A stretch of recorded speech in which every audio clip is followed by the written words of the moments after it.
अस्सलाम वालेकुम students, welcome to informatics academy. Dear student, आज के इस वीडियो लेक्चर के अंदर हम फर्स्ट ईयर फिजिक्स के चैप्टर नंबर 2 को कंटिन्यू कर रहे हैं। स्केलर्स एंड वेक्टर का चैप्टर स्टूडेंट्स आप लोगों के लिए एक बहुत इंपॉर्टेंट चैप्टर है। यहाँ पे हम उसकी कुछ बेसिक कंडीशन या बेसिक कॉन्सेप्ट को डिस्कस करेंगे और इनिशियली इंट्रोडक्शन स्टार्ट करें इस चैप्टर का कि स्केलर और वेक्टर क्वांटिटीज क्या हैं। स्टूडेंट आप लोग अपनी इनिशियल क्लास के अंदर क्लास 9-10 से पढ़ते हुए आ रहे हैं कि स्केलर क्वांटिटीज क्या है, वेक्टर क्वांटिटीज क्या है। सिर्फ क्विक रिव्यू दे रहे हैं और इसके बाद आगे बढ़ेंगे कि वेक्टर क्वांटिटीज को किस तरह से रिप्रेजेंट किया जा रहा है और क्या बेसिक रूल्स के ऊपर इनकी जो है सोल्यूशन हो सकती है।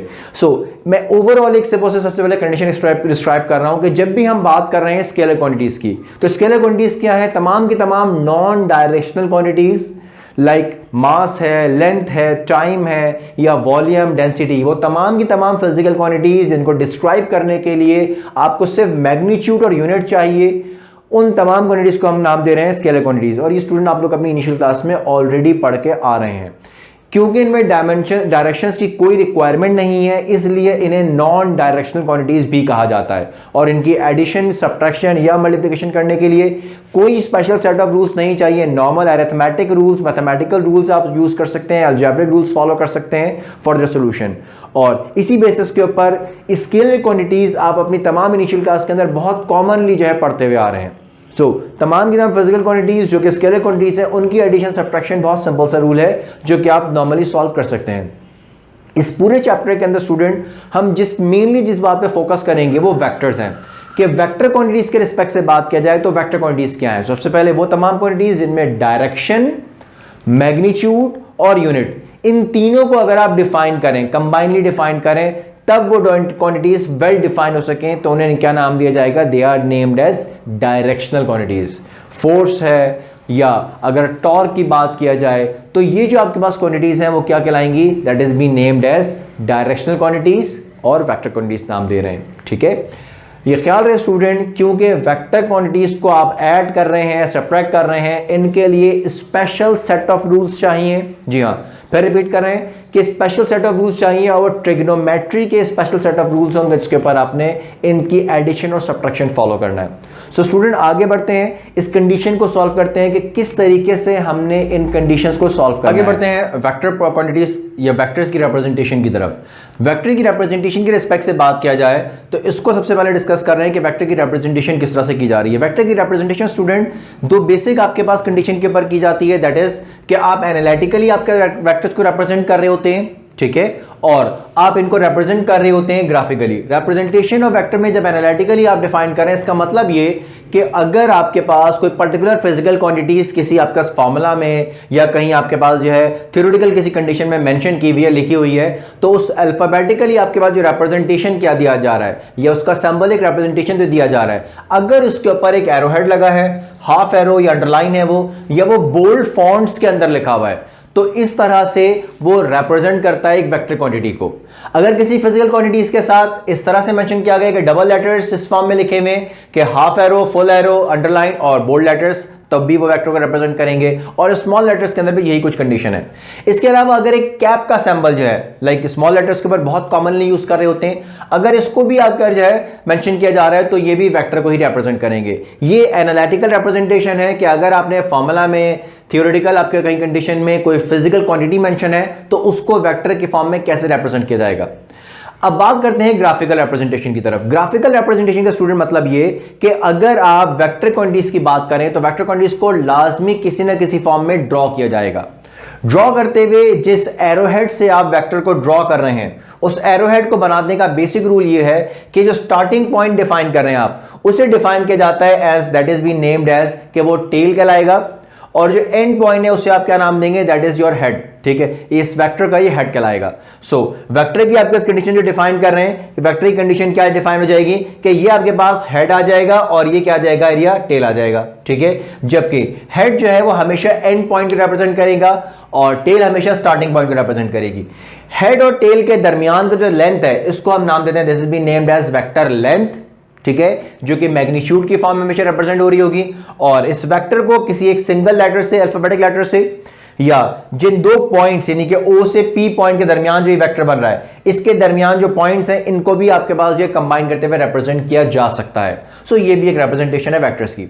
इसके अलावा जो बहुत एक कॉमन रिप्रेजेंटेशन होगी वो ये कि जब आप अगर आप जो है डायरेक्शंस ड्रॉ कर रहे हैं, यानी कि अगर आप डायमेंशंस ड्रॉ कर रहे हैं ईस्ट वेस्ट नॉर्थ साउथ, तो एक बहुत कॉमन आपका परसेप्शन ये ली जाएगी कि आपने हमेशा उस पर्टिकुलर डायरेक्टर को ड्रॉ करने के लिए जब आपने कॉपी के ऊपर या शीट के ऊपर ड्रॉ करना है, तो जो भी आपके पास लेंथ्स ली जा रही हैं या जो भी आपके पास जो वेक्टर वैल्यूज ली जा रही हैं, उनकी आप स्केलिंग करें। लाइक आपने अगर किलोमीटर्स में कहीं कोई डिस्टेंस कवर कर रहे हैं और उसे आपने कॉपी में प्लॉट करना है, तो 1 किलोमीटर या 100 किलोमीटर को 1 सेंटीमीटर के बराबर कंसीडर करें और उसके बाद उसे प्लॉट भी कर सकते हैं। और प्लॉट करते हुए रिमेंबर स्टूडेंट, आपने लाजमी तौर पे एक एरोहेड स्टार ड्रॉ करना होगा। और किसी भी पर्टिकुलर आपके पास जो है साइड या एक्स वर्टिकल एक्सेस की बात किया जाए, हॉरिजॉन्टल एक्सेस की बात किया जाए, या नॉर्थ वेस्ट ईस्ट साउथ इनसे बात किया जाए, तो उनसे कोई पर्टिकुलर एंगल फॉर्म हो रहा होगा जिसके ऊपर उसकी डायरेक्शन रिप्रेजेंट हो रही होगी। सही है स्टूडेंट? सो ये कुछ हमने कंडीशन मेंशन की जो कि ग्राफिकल रिप्रेजेंटेशन को रिप्रेजेंट करती हैं। सो ये बात की हमने किसकी, कि एनालिटिकल रिप्रेजेंटेशन क्या है और ग्राफिकल रिप्रेजेंटेशन क्या है। फर्दर आगे बढ़ते हैं वेक्टर क्वांटिटीज के लिए। इस थ्रू आउट चैप्टर में जो हम बेसिकली जो पॉइंट डिस्कस कर रहे होंगे, वो कुछ चीजों को डिस्कस कर रहे हैं, उनको सबसे मैं फिलहाल हाईलाइट कर रहा हूं इस लेक्चर के अंदर। नेक्स्ट वीडियो लेक्चर से हम कंटिन्यू करेंगे प्रॉपर टॉपिक के वेक्टर की कंडीशंस क्या होंगी। नेक्स्ट टॉपिक में हम स्टडी करेंगे स्टूडेंट टाइप्स ऑफ वेक्टर्स क्या होंगे, और टाइप्स ऑफ वेक्टर को डिटेल में डिस्कस करेंगे कि डिफरेंट टाइप्स ऑफ वेक्टर्स क्या क्या हैं और उन्हें किस तरीके से आपने डिफरेंट जगहों पे अप्लाई कर रहे हैं। और एक और जो बहुत important condition derivational point of view से हम स्टार्ट करेंगे वो है वेक्टर्स की सॉल्यूशन। दो तरह के हम जो है रूल्स फॉलो करेंगे, एडिशन का रूल जो कि हम यहां पे फॉर्म करेंगे इस चैप्टर के अंदर स्टूडेंट आप लोगों के लिए, और मल्टीप्लिकेशन के रूल्स क्या होंगे। याद रहे स्टूडेंट, जब भी हम वेक्टर्स को ऐड कर रहे हैं तो वेक्टर को ऐड करते हुए 2 स्टेप्स में सॉल्व किया जाएगा। ख्याल रहे ये 2 स्टेप्स हैं, 2 अलग अलग आपके पास जो है पार्ट्स नहीं है, यानी कि 2 अलग अलग टाइप्स नहीं है। फर्स्ट स्टेप के ऊपर पहले, यानी कि पहले स्टेप के ऊपर आपने लाजमी तौर पे ग्राफिकली आपने वेक्टर की रिप्रेजेंटेशन देनी है, ग्राफिकल सॉल्यूशन देना है, जो कि हेड टू टेल रूल के जरिए आएगा। हेड टू टेल रूल के जरिए आप एक वेक्टर डायग्राम स्टूडेंट पहले ड्रॉ करेंगे। मैं फिर रिपीट कर रहा हूं, सबसे पहला स्टेप आपको एक वेक्टर आपके पास जो है ग्राफिकली आपका ड्रॉ होगा, यानी कि आपकी एक head to tail rule vector diagram draw होगी। वेक्टर डायग्राम ड्रॉ होने के बाद अब आपका सॉल्यूशन आएगा, उसका मैथमेटिकल फॉर्मूला कैसे ड्राइव किया जाए। सो जिसे हम कह रहे हैं that is be named as our analytical representation. So analytical representation का मतलब ये कि एनालिटिकली 2 मेथड है, मैथमेटिकली हम 2 तरह के फॉर्मूलाज बहुत कॉमनली वेक्टर एडिशन के लिए यूज करते हैं। नंबर 1 जो फॉर्मूला है जिसे हम यहां पे यूज कर रहे हैं that is be named as rectangular components, addition of vector by rectangular components. और सेकंड नाम दिया जाता है, सेकंड आपके जो है पार्ट है या सेकंड मेथड है that is addition of vector by parallelogram method. याद रहे स्टूडेंट, एडिशन ऑफ वेक्टर जब हम कर रहे हैं रेक्टेंगुलर कंपोनेंट मेथड्स के, तो उसके लिए कुछ पर्टिकुलर कंडीशंस होंगी जिसे हम फॉलो कर रहे होंगे। आगे जाके इस चैप्टर के अंदर हम उसे डिस्कस करेंगे और कंप्लीट डेरिवेशंस को सॉल्व करेंगे, और पैरेललोग्राम मेथड के अंदर क्या कंडीशन फॉलो हो रही है उसको भी सॉल्व करेंगे।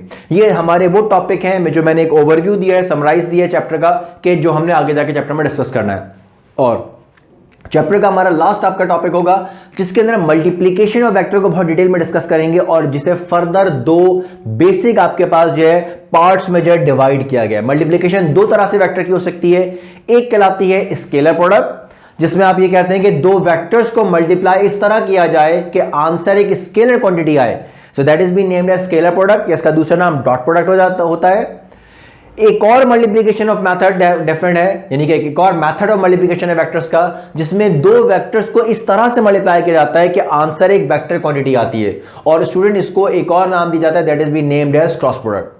सो ये हमने कुछ बातें बेसिक डिस्कस की हैं कि इस पूरे चैप्टर के अंदर थ्रू आउट हमने किन चीज़ों को डिस्कस करना है। स्टूडेंट, अगर आपको इस वीडियो लेक्चर के अंदर कोई आपका डाउट या कोई आपके अभी भी क्यूरीज हैं तो वो हमें ज़रूर आगाह करें कमेंट सेक्शन में, उसके ऊपर हम उसके बारे में आपसे जो है ज़रूर इसके बारे में आपको जो है डिस्कस करेंगे।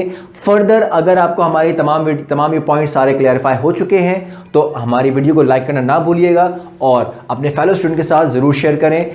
अगर अब तक आपने हमारा चैनल सब्सक्राइब नहीं किया है तो लाजमी चैनल सब्सक्राइब करें, ताकि आगे इस फैक्टर और आगे फैक्टर फिजिक्स के जो डिटेल टॉपिक्स हैं और इसकी डिटेल डिस्कशन है उसको आपको जो है वो आप उसको जो है बर वक्त जो है सुन सकें। Thank you very much. Allah हाफिज़।